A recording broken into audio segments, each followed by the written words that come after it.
উপজেলা নির্বাচনে যেন সহিংসতা না হয় তার নির্দেশনা দিয়েছেন প্রধান নির্বাচন কমিশনার কাজী হাবিবুল আউয়াল। যে কোনো মূল্যে নির্বাচন সুষ্ঠু করার নির্দেশও দিয়েছেন তিনি।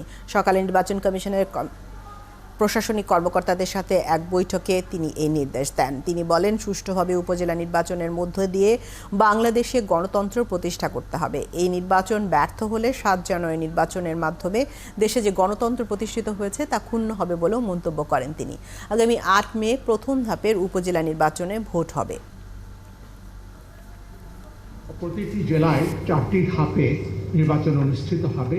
এটার নতুন ডাইমেনশনটা হচ্ছে জেলা প্রশাসক মহোদয় এবং পুলিশ সুপার মহোদয় তারা সমন্বিতভাবে আইন শৃঙ্খলা বিষয়টা দেখতে পাবেন। ডিপ্লয়মেন্টটা সহজ হবে। নির্বাচনটা যাতে অবাধ হয়, যারা ভোটার তারা যেন এসে নির্বিঘ্নে ভোট প্রদান করে আবার নির্বিঘ্নে বাড়ি ফিরে যেতে পারেন, এই বিষয়টার উপর আপনাদের দৃষ্টি রাখতে হবে।